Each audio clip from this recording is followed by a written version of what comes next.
नमो भगवते वासुदेवाय। बोलिए श्री कृष्ण भगवान की जय, विष्णु भगवान की जय। प्रिय भक्तों, आशा करते हैं कि आप सभी का कल सटतिला एकादशी का व्रत श्रद्धा पूर्वक भली भांति से पूर्ण हुआ हो। आपने अपना व्रत विधि पूर्वक पूर्ण किया हो। प्रिय भक्तों, माना जाता है कि एकादशी का व्रत पारण के बिना अधूरा होता है। एकादशी व्रत करने वाले भक्तों को उसका पारण अवश्य करना चाहिए। आइए सुनते हैं एकादशी व्रत पारण की ये कथा। प्राचीन कथा के अनुसार एक बार एक बूढ़ी माई थी जो नियम से एकादशी व्रत किया करती थी।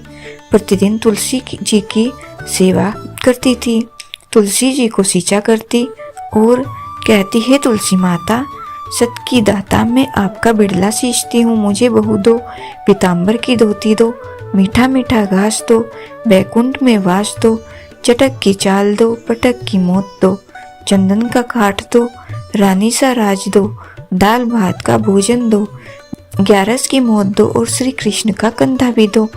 बूढ़ी माता प्रतिदिन तुलसी माता से यह प्रार्थना करती। तब तुलसी माता यह सुनकर सूखने लगी। एक दिन भगवान श्री कृष्ण ने उनसे पूछा, हे तुलसी, तुम क्यों सूखी जा रही हो? तुलसी माता ने कहा, प्रभु, एक बूढ़ी माई रोज आती है और यही बात कह जाती है, मैं उसकी सारी बातें पूरी कर दूंगी, लेकिन श्री कृष्ण का कंधा कहाँ से लाऊंगी? तब भगवान बोले, जब वह मरेगी तो मैं अपने आप कंधा दे आऊंगा, तुम बूढ़ी माई से कह देना। कुछ समय बाद वह बूढ़ी माई मर गई। सभी लोग आ गए। जब वह बूढ़ी माई को लेकर जाने लगे तो वह किसी से उठाई ना उठी। तब भगवान एक 12 वर्ष के बालक का रूप धारण करके आए। बालक ने उन ग्रामीणों से पूछा, यह भीड़ कैसी है? तब ग्रामीण कहने लगे कि एक बूढ़ी माई मर गई है। अपने पूरे जीवन तो इन्होंने खूब धर्म कर्म किए, लेकिन लगता है सब दिखावा थे, क्योंकि इनकी अर्थी तो इतनी भारी हो गई है कि किसी से उठाई नहीं उठ रही। तब बालक बने श्री कृष्ण ने कहा कि मैं इनके कान में एक बात कहूंगा तो यह बूढ़ी माई उठ जाएगी।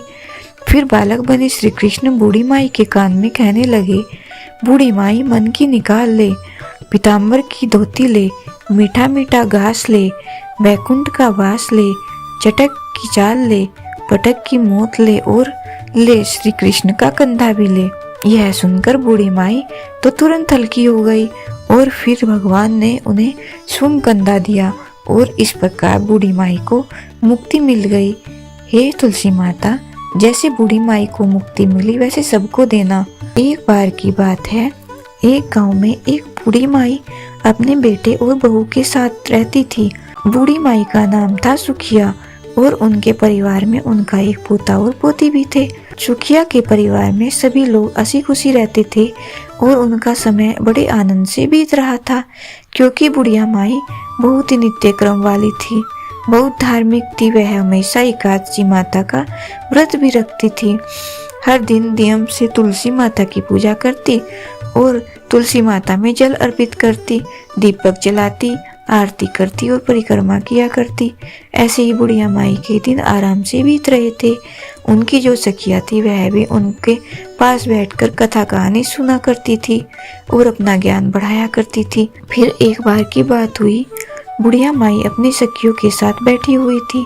उनके साथ उनकी हमउम्र सहेलियां भी बैठी हुई थी, जो कि संख्या में कुल 7-8 थी और वो पूरा समय आपस में बात कर रही थी। तब उनमें से एक सखी कहने लगी कि सुखिया, हम सोच रहे हैं क्यों ना हम सब द्वारकाधीश चलें, और द्वारकाधीश की यात्रा करने का तो बड़ा मन हो रहा है। तो उनमें जितनी भी औरतें बैठी हुई थी, जो कि सुखिया यानी बुढ़िया माई की सखी थी, सब कहने लगी, अरे यह तो बड़ी अच्छी बात है, हमें अपने जीवन में द्वारकाधीश के दर्शन तो जरूर करने चाहिए। अब देर किस बात की, चलो हम सब द्वारकाधीश दर्शन करने की तैयारी करते हैं। अब उन सखियों ने उन बूढ़ी माई से भी पूछा कि बताओ बहन, क्या तुम भी चलोगी हमारे साथ द्वारकाधीश? उन सखियों में कुछ कम उम्र की थी जो बूढ़ी माई को माई कहकर बुलाया करती थी। बुढ़िया माई का मन तो द्वारकाधीश की यात्रा करने का बहुत था, इसलिए बुढ़िया माई कहने लगी, सखियों मैं ऐसे तो नहीं बता सकती, पहले मैं अपने बेटे से पूछूंगी, फिर उसके बाद ही आप लोगों को बता सकूंगी। अब बुढ़िया माई अपने घर आ गई। अब उनका जो बेटा था जो कि नौकरी किया करता था, अब वो सुबह से शाम को नौकरी के बाद उस दिन जब वह घर वापस आया तो बुढ़िया माई के जो पोते पोतियां थी वो उनके लिए खाना लेकर गए। तो बुढ़िया माई ने उस दिन खाना खाने से इनकार कर दिया, कहने लगी मैं आज खाना नहीं खाऊंगी, आज मेरा मन नहीं है। उधर जब बुढ़िया माई का बेटा खाना खाने लगा तो उसने अपनी पत्नी से पूछा, क्या माँ जी ने खाना खा लिया, क्योंकि वह हर दिन अपनी पत्नी से यही पूछा करता था। तब उसकी पत्नी कहने लगी, देखो जी आज तो माई ने खाना खाने से इनकार कर दिया, कह रही थी आज मेरा मन नहीं है। यह सुनते ही बुढ़िया माई का बेटा अपनी माँ के पास गया और जाकर कहने लगा, माँ क्या बात है, आज तुमने भोजन क्यों नहीं किया। तब बुढ़िया माई कहने लगी, बेटा आज मेरा बिल्कुल भी मन नहीं है। तो बेटा कहने लगा, माँ जी कहीं आपकी तबीयत तो खराब नहीं है, अगर कोई परेशानी है तो मुझे बताओ, मैं अभी आपको वैद्य जी के पास लेकर चलता हूँ। बूढ़ी माई कहने लगी, बेटा मुझे कोई परेशानी नहीं है, तुम परेशान मत हो, मेरा मन तो द्वारकाधीश जी की यात्रा करने को कर रहा है। तब बेटा बोला, माँ खुलकर बताओ बात क्या है। तब बूढ़ी माई ने शाम को हुई सब अपने सखियों के बीच की सारी बातें अपने बेटे को बता दी। बेटा मेरी कुछ सहेलियां द्वारकाधीश की यात्रा पर जा रही हैं और मेरा भी बड़ा मन कर रहा है कि मैं भी उनके साथ यात्रा पर जाऊं। माँ की सब इतनी बात सुनकर बेटा बोला, माँ जी इसमें तो कोई बात नहीं है इतना सोचने की, मैं तुम्हारी यात्रा पर जाने का प्रबंध कर देता हूँ, तुम जरूर यात्रा पर जाना। जब बूढ़ी माई बेटे के मुंह से यह बात सुनी तो बड़ी खुश हुई और मन ही मन द्वारकाधीश जी का ध्यान करने लगी। फिर वह अपने बेटे से कहने लगी, बेटा लेकिन मुझे एक बात की चिंता है। तो बेटा बोला, माँ बताओ क्या चिंता है। तो माँ बोली, बेटा अगर मैं द्वारकाधीश की यात्रा के लिए जाऊंगी तो कम से कम 4 से 5 दिन मुझे लग जाएंगे वापस आने में, लेकिन उसके बाद जो आंगन में मेरी तुलसी माता रखी है उन्हें कौन सींचेगा, कौन उनकी पूजा पाठ करेगा, कौन उनकी आरती करेगा। तब बेटा बोला, माँ आप चिंता बिल्कुल मत करो, वो सारे काम आपकी बहू कर लेगी, मैं उसे बोल दूंगा, वो आपकी तुलसी जी की पूजा कर लेगी। अब सुनकर तो बूढ़ी माई निश्चिंत हो गई। फिर वो कहने लगी, ठीक है बेटा। और अगली सुबह बूढ़ी माई बहुत खुशी से द्वारकाधीश जाने की तैयारी करने लगी। बूढ़ी माई का बेटा इधर अपनी पत्नी से बोला कि सुनो भाग्यवान, मेरी माँ तो द्वारकाधीश की यात्रा पर जा रही है, इसलिए मेरी माँ के लिए तुम काजू बादाम के अच्छे से लड्डू बना दो ताकि रास्ते में मेरी माँ कोई परेशानी ना हो। अब वह तो बूढ़ी माई की बहू थी। अब जो बूढ़ी माई की बहू थी वो मन ही मन सोचने लगी कि मुझे तो यह एक दिन के लिए भी मायके नहीं जाने देते, कहते हैं यहाँ पर सारा काम बिगड़ जाएगा। अब देखो अपनी माँ को 4-5 दिनों के लिए यात्रा पर भेज रहे हैं, चलो माँ जी दर्शन करने के लिए जा रही हैं, यह तो ठीक है, अब उनकी पूजा का काम भी मुझे सौंप कर जा रही हैं। बूढ़ी माई की बहू तो सब कुछ कह नहीं पा रही थी, लेकिन उसने मन ही मन एक साजिश रची। उसने अपने पति से तो कह दिया कि ठीक है, मैं माँ जी के लिए गोंदगिरी और बादाम काजू के लड्डू बना दूंगी और उन्हें एक डिब्बे में भरकर माँ जी को दे दूंगी। अब बेटा तो निश्चिंत होकर सुबह नौकरी पर चला गया। इधर घर में जो बूढ़ी माई की बहू थी उसने क्या किया कि तुलसी जी का गमला था, उसमें जो तुलसी जी लगी थी उसने तुलसी जी को जड़ से उखाड़ लिया और जड़ सहित उसे एक पीतल के डिब्बे में भर दिया और अपनी सासू माँ जी की थैली में रखकर दे दिया और कहने लगी, यह लीजिए माँ जी, इसमें गोंदगिरी के लड्डू काजू बादाम के लड्डू हैं, आज आप रास्ते में इन्हें खा लेना। और फिर बूढ़ी माई अपने बेटा बहू को आशीर्वाद देती हुई अपनी तीर्थ यात्रा के लिए चलते समय अपनी बहू से कहने लगी कि बेटी घर में मेरे पीछे तुलसी जी का ध्यान करना। तो बहू बोली, माँ जी आप बिल्कुल निश्चिंत होकर जाइए। अब बूढ़ी माई ने तो आशीर्वाद की झड़ी लगा दी, खूब भरकर अपनी बहू को आशीर्वाद दिया और कहने लगी, बहू ने तो मुझे काजू बादाम के लड्डू बनाकर दिए हैं, दूध नहाओ पूतो फलो, लाखों में बैठो करोड़ों में उठो। दिन दुगनी रात चौगनी तरक्की करो। उनके मुंह से तो अपनी बहू के लिए आशीष फूट रहे थे। और सौभाग्यवती रहो, मेरे बेटे का काम अच्छा चले। इस तरह के जाने न जाने कितने कितने आशीर्वाद देती हुई बूढ़ी माई बहुत खुशी खुशी अपनी सखियों के साथ अब सारी सखियां और बूढ़ी माई द्वारकाधीश के लिए पैदल यात्रा कर रही थी। यात्रा करते करते जब वह थक गई तो उन्होंने एक जगह देखा जहाँ पर वह विश्राम कर सकते थे। तो सब लोगों ने अपना खाने पीने का सामान जो रखा था निकाला और सारी सखियां बैठकर खाने लगी और विश्राम करने लगी। तब बूढ़ी माई ने भी अपना डिब्बा खोल कर देखा तो उसमें तो घिसे बने बादाम के लड्डू भरे थे। अब बूढ़ी माई ने आधा लड्डू खुद खाया और आधा सभी सखियों में भी बांट दिया और भगवान को भी भोग मन ही मन लगा दिया। अब सारी सखियां कहने लगी, अरे सुखिया देखो तो तुम्हारी बहू ने तुम्हारा कितना ध्यान रखती है। तुम्हारी बहू ने तुम्हारे लिए घी के लड्डू बनाकर दिए हैं। तुम्हारी बहू तो बड़ी अच्छी है, देखो तुम्हारा कितना ख्याल रखती है। बूढ़ी माई भी मन ही मन अपनी बहू की तारीफें कर रही थी, साथ ही साथ तुलसी माता को भी याद कर रही थी। चलते चलते सारी सखियां अब द्वारकाधीश पहुंच गई।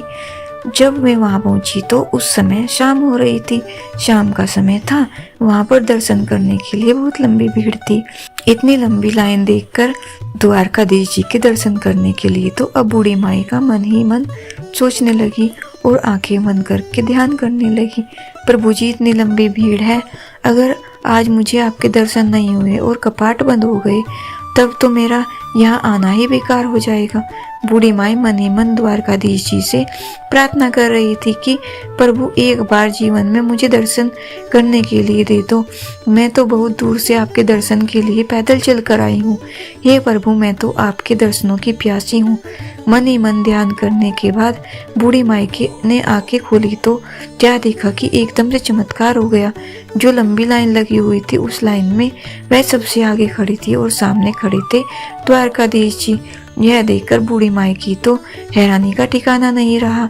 कहाँ तो वह भीड़ में लाइन में सबसे पीछे थी और कहाँ यह चमत्कार हुआ कि वह लाइन में सबसे आगे आ गई और पंडित जी सबका प्रसाद चढ़ा रहे थे। तब बूढ़ी माई ने अपना डिब्बा खोलकर देखा तो उसमें एक लड्डू और एक तुलसी जी की पत्ती भी रखी हुई थी।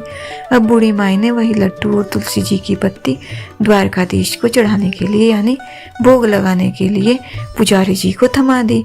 फिर मन ही मन बूढ़ी माई सोचने लगी, हे प्रभु, यहाँ तो एक अमीर सेठ आए हुए महंगे से महंगे भोग लेकर आए हुए हैं और मेरा लगाया हुआ भोग तो एकदम साधारण सा है। भला द्वारकाधीश मेरे लगाए हुए भोग को कहाँ स्वीकार करेंगे। पता नहीं मेरे लगाए गए भोग का नंबर आएगा भी या नहीं। मन ही मन वह द्वारकाधीश जी को याद कर रही थी कि हे प्रभु, मेरे भी लड्डू का भोग लगाओ ना और मुझे भी निहाल करो। ऐसी प्रार्थना करने के बाद बूढ़ी माई ने आंखें खोली तो आंखें आश्चर्य से फैल गई। उसने देखा कि द्वारकाधीश जी के हाथों में लड्डू था। यह तो वही लड्डू था जो भोग लगाने के लिए पुजारी जी को दिया था।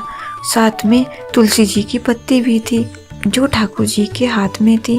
अब तो यह सारा दृश्य देखकर बूढ़ी माई बड़ी प्रसन्न हुई और गदगद हो गई कि प्रभु ने मेरा भोग स्वीकार कर लिया। तभी जो द्वारकाधीश जी के पुजारी जी थे वह सभी को प्रसाद बांट रहे थे तो उन्होंने बूढ़ी माई को भी प्रसाद दिया। बूढ़ी माई ने वह प्रसाद अपने आंचल में ले लिया और हाथ जोड़ लिए। फिर वह प्रसाद लेकर सोचने लगी कि यह प्रसाद मैं अपने घर लेकर जाऊंगी और घर जाकर मैं अपने पोते पोती और बेटे बहू को साथ मिलकर ग्रहण करूंगी। यह सोचकर पुजारी जी ने प्रसाद दिया, उसे बूढ़ी माई ने अपने डिब्बे में रख लिया और दर्शन करके प्रभु को धन्यवाद करके बूढ़ी माई बाहर आ गई। बाहर आई तो बहुत देर तक अपनी सखियों का इंतजार करने लगी। बहुत देर बाद दर्शन करने के बाद जब उनकी सखियां वापस आई तो कहने लगी, अरे बड़ी घबराहट हो रही है, बड़ी भीड़ थी, हमें तो सही से द्वारकाधीश जी का दर्शन भी नहीं हुए। इतनी दूर से चल कर आए हैं, इतनी देर तक लाइन में लगे और अच्छे से दर्शन भी नहीं हुए। इतनी धक्का मुक्की है लेकिन हमें दर्शन ठीक से नहीं हुए। तो कोई कहने लगी, अरे मुझे तो थोड़े से दर्शन हुए हैं, बहुत भीड़ है। अब सारी सखियां आपस में मिलकर परेशानियां गिना रही थी लेकिन बूढ़ी माई मन ही मन मुस्कुरा रही थी। कहने लगी, मुझे तो द्वारकाधीश जी के बहुत ही अच्छे दर्शन हुए और मेरा तो भगवान ने भोग भी ग्रहण किया। इस तरह से सारी सखियां अपनी द्वारकाधीश जी की यात्रा वापस करके गांव के लिए चल पड़ी। बूढ़ी माई ने घर पहुंचकर अपने बेटे बहू को आवाज लगाई। बेटा अंदर से आया और माँ के पैर छुए। बेटे को माँ ने बहुत से आशीर्वादों की झड़ी लगा दी।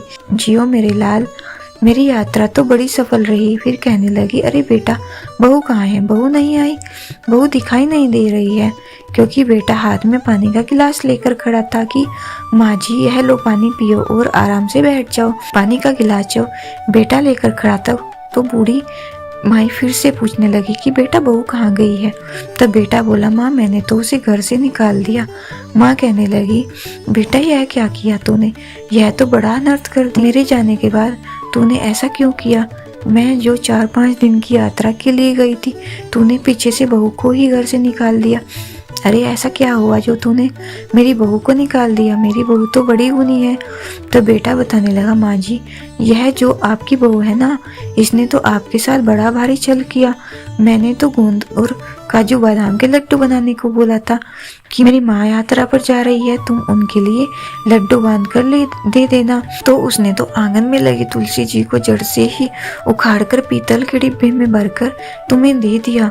यह सुनकर बूढ़ी माई कहने लगी, अरे बेटा लेकिन मैंने तो डिब्बा खोलकर देखा था, उसमें तो काजू बादाम के ही लड्डू थे और मैंने खाए भी, अपने सखियों को भी खिलाए। तब बेटा कहने लगा, नहीं माँ, उसने तो यही साजिश रची थी। जब मैंने तुलसी की पूजा के लिए कहा तो आंगन में देखा तो तुलसी ही नहीं थी। फिर मैंने उससे पूछा कि बताओ तुलसी कहाँ गई? तो उसने मुझे सारी बात बता दी और उसने जलन में आकर तुलसी जी को उखाड़कर डिब्बे में बंद करके बूढ़ी माई को दे दिया था, क्योंकि वह द्वारकाधीश जी की यात्रा पर जा रही थी और अपनी तुलसी सेवा का काम मुझे सौंप कर जा रही थी। यह बात सुनकर माँ जी बोले कि बहू ने ऐसा किया है, चलो उसकी गलती है, लेकिन उसी के कारण तो बेटा मुझे द्वारकाधीश जी के दर्शन हुए हैं।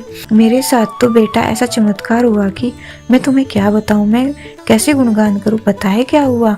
मैं तो भीड़ में सबसे पीछे खड़ी थी, क्योंकि भीड़ बहुत थी, बहुत देर से नंबर आता, लेकिन मेरे साथ द्वारकाधीश जी ने ऐसा चमत्कार किया कि मुझ पर ऐसी कृपा की कि मैं द्वारकाधीश जी की कृपा से भीड़ में सबसे आगे हो गई। और तो और बेटा बहू ने तुम जो कह रही हो ना, तुलसी जी का पौधा मेरे डिब्बे में रख दिया था। उस डिब्बे में तो एक तुलसी का पत्ता और एक लड्डू भी था। शायद तुलसी माता की कृपा से वह तुलसी जी की लड्डू में बदल गई थी और एक पत्ता मेरे लिए छोड़ दिया था कि मैं भगवान को भोग लगाऊं, क्योंकि द्वारकाधीश जी को, ठाकुर जी को तो बिना तुलसी के पत्ते का भोग लगाया ही नहीं जाता, इसलिए उन्होंने मेरा भोग स्वीकार भी किया था। अब बेटा चाहे कुछ भी हो, चाहे कुछ भी कहो, मेरी बहू के कारण ही मुझे द्वारकाधीश जी का यह चमत्कार देखने को मिला और मुझे उनके इतने अच्छे दर्शन भी हुए। मैं तो उनके दर्शन करके निहाल हो गई। बेटा तू अभी जा, बहू मायके में होगी, उसे लेकर आ। अब बेटा अपनी माँ की बात को भला कैसे टालता। अब बेटा चल पड़ा अपनी पत्नी को लेने के लिए उसके मायके और फिर अपनी पत्नी को लेकर वह वापस लौट आया। जब बहू मायके से घर आई तो अपनी सासू माँ के पैरों में गिर गई और माफ़ी मांगने लगी। तब बूढ़ी माई ने उसे उठाकर अपने गले से लगा लिया और कहा, अरे बहू मैंने तो तुझे कब माफ़ कर दिया, तेरी वजह से ही मुझे भगवान के दर्शन हुए हैं।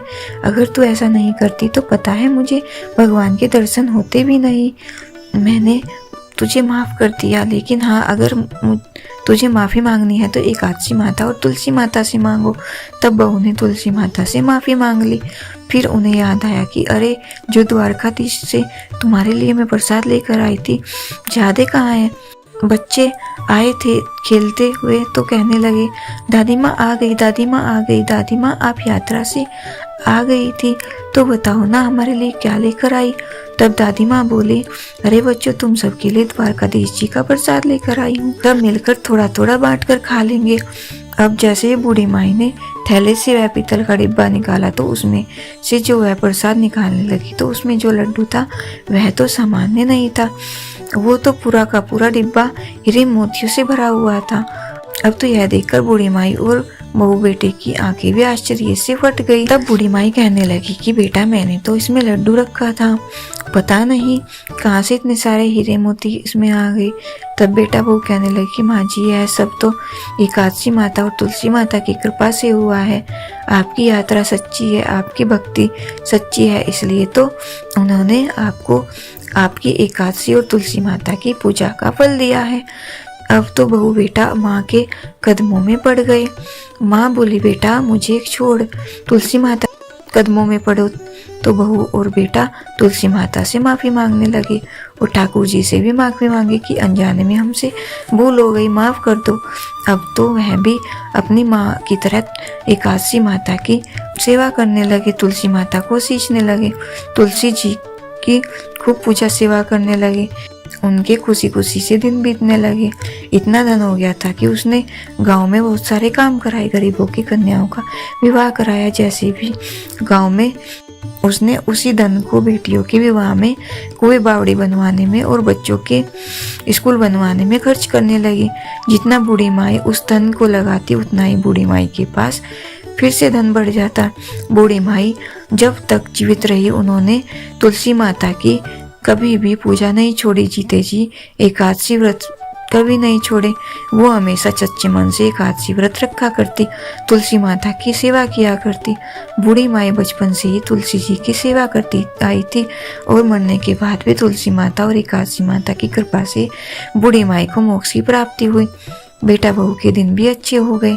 वह भी अपने बहू बेटों के साथ खुशी खुशी रहने लगे। उनके बच्चों के विवाह हो गए, उनके साथ वे सब सुखी जीवन बिताने लगे। हे एकादशी माता, तुलसी माता, हे ठाकुर जी, हे द्वारकाधीश जी, जैसे आपने बूढ़ी माई पर कृपा की, वैसे ही इस कहानी को जो भी सुने उन सब पर भी अपनी कृपा करना।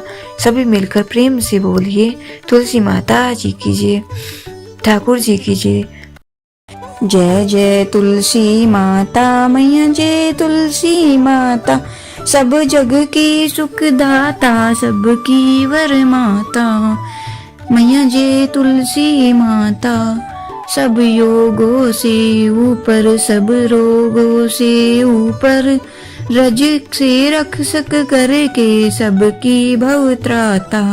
मैया जय तुलसी माता, बटुपुत्री है श्यामा, सुरबल्ली है ग्राम्या, विष्णु प्रिय जो नर तुमको सेवे, सो नर तर जाता। जय तुलसी माता मैया, जय तुलसी माता, हरि के शीस विराजत, त्रिभुवन से हो वंदित, पतित जनों की तारिणी तुम हो विख्याता। मैया जय तुलसी माता, लेकर जन्म विजन में आई दिव्य भवन में, मानव लोग तुम्हीं से सुख संपत्ति पाता। मैया जय तुलसी माता, हरि को तुम अति प्यारी, श्याम वर्ण सुकुमारी, प्रेम अजब है उनका, तुमसे कैसा नाता, हमारी विपद करो तुम, कृपा करो माता। मैया जय तुलसी माता, जय जय तुलसी माता, मैया जय तुलसी माता, सब जग की सुखदाता, सबकी वर माता। मैया जय तुलसी माता, बोले तुलसी माता की जय।